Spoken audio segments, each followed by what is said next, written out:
What if the world you see is not the real world? And what if there is a way to break from it?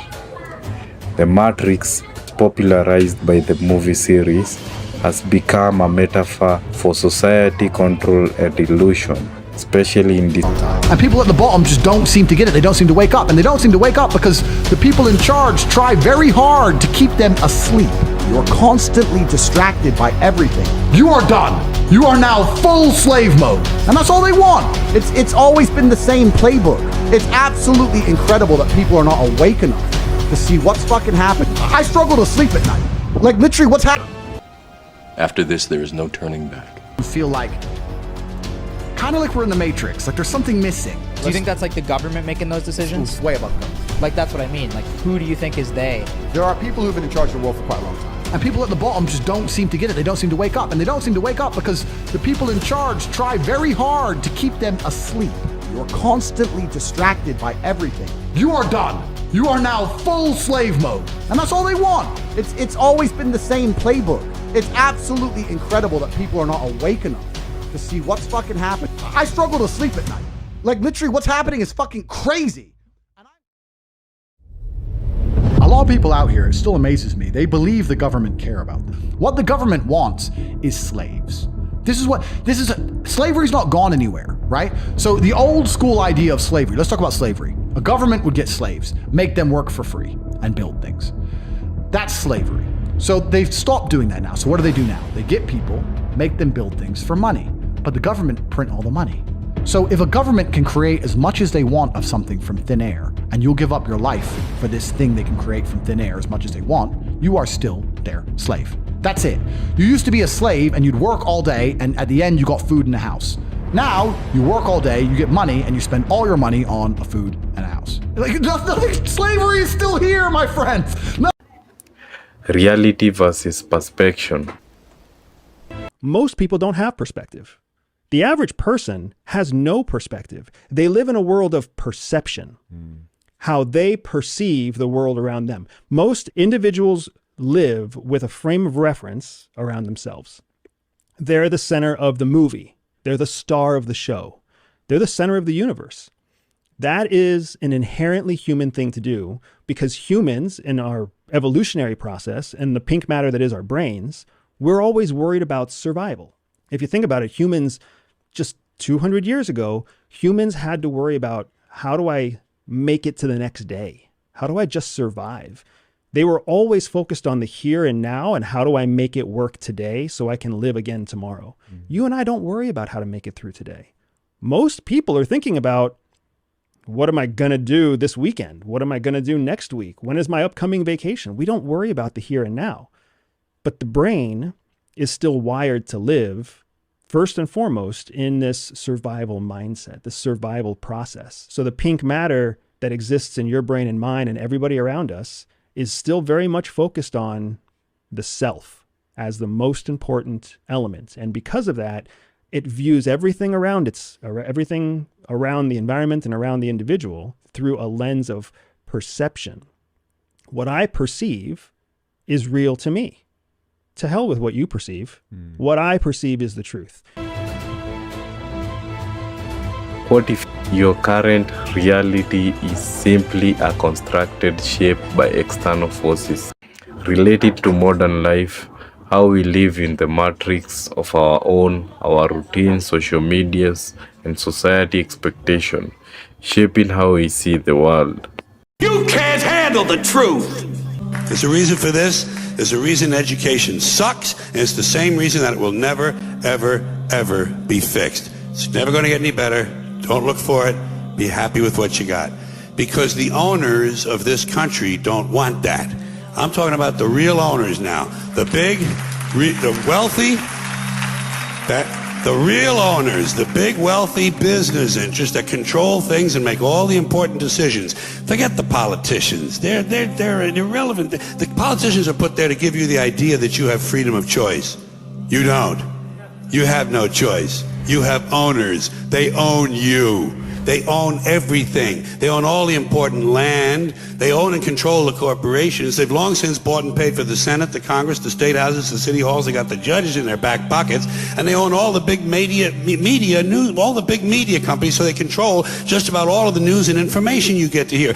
They spend billions of dollars every year lobbying to get what they want. If you put 3 fingers down, you are stuck in the matrix, and I'm going to tell you how to get out, but if number 3 applies to you, there may be no hope. Starting off at number 10. Watching the news affects your emotions enough to ruin your day. Almost everything you see in the mainstream has been designed with your reaction in mind. The editors know exactly how you'll feel after you see certain headlines and images, and they know what it might cause you to do. So watch yourself. You might be stuck in the matrix. Number 9.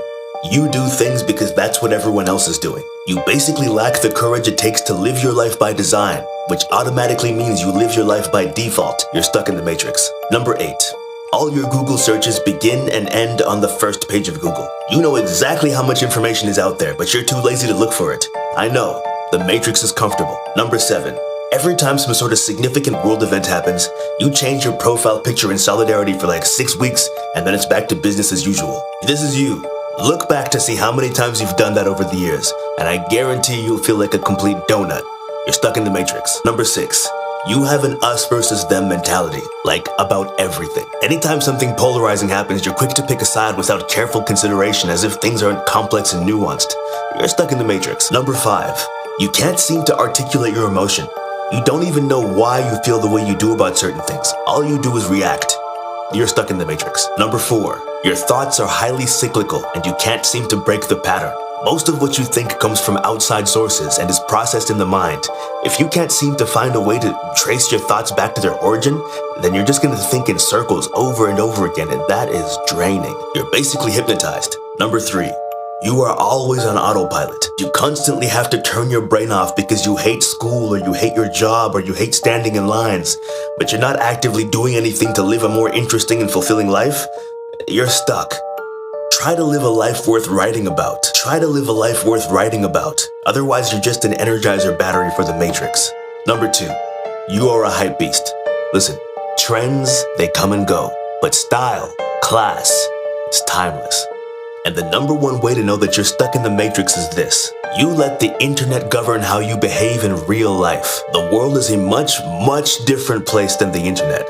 Do not play yourself, because it's very easy to play yourself, especially space-time, the sun and the moon, physical objects, everything that we see inside of space and time is just our visualization tool. The reality we're interacting with is nothing like the visualization tool. It's nothing like space and time. The mistake of assuming that our headset, VR, our visualization tool, is the final reality. It's just a rookie mistake. It's like someone who's played Grand Theft Auto so long, they have no idea there's a reality besides Grand Theft Auto. We're like that right now. Just look at your face in the mirror. If you look, what you see directly is just skin, hair, and eyes. That's all you see. And if you looked inside, if someone opened your skull up and looked, you just see neurons and so forth.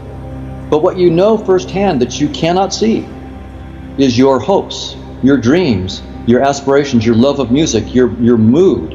It's all in the VR experience.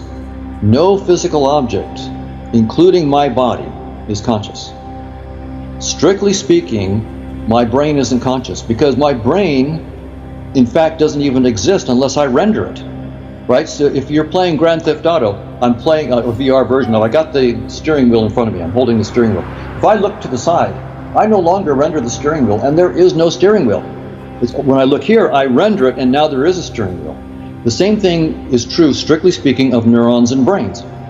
They're there when you render them. They're not there when you don't. It's a VR system that you render objects in space and time as you need them because they're part of your visualization tool. And then you garbage collect them. You delete them when you don't need them.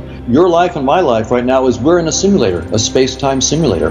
And we've been given, like an AI system, we've been given certain intrinsic desires. So my wife is an artist. So there's billions of humans, and there are billions of different ways that we explore in music, in art, in literature, in science, various kinds of science, meditation. So we're at sports. There are all sorts of ways that consciousness is exploring through us. And there is not like one is the best. I don't know what we're doing outside of space and time. That's part of what I want to understand is what are we actually doing? I don't know what I'm actually doing. I know what I'm doing under a description. Like I'm moving my hand right now, and if I grab a steering wheel in my car, I know what I'm doing under a space-time description, but I don't know in ultimate reality what I'm really doing. It's just like the VR player, when they turn the steering wheel and there are some pigeons that have 4 color receptors. Presumably they're in an extra dimension of color that I can't even imagine what it's like. Can you imagine a specific color you've never seen before? As rich as our worlds seem, we know that there's a rich possibility of conscious experiences that we can't even. If we can project from consciousness to the headset, then we can try at least to go from the headset and pull backwards. It's a fallible enterprise, but it may help us to open our minds to the possibilities for deeper theories of what's going on outside the headset. So the reason I'm doing this is because I can't even imagine a specific color that I've never seen before. I can't imagine in 4 dimensions. And thoughts can be your friend if they're creative and help you figure out a problem. But thoughts can be your enemy. Role you. Examples: running a business, public speaking, or pursuing a new career despite fear. Finding your purpose. The ones symbolize someone who has unlocked their true potential. Real life application. How to find your purpose in life and tap into your unique talent and abilities. Step to discover your purpose. Self-discovery techniques. Try new things, reflecting on childhood passions and listening to your intuition.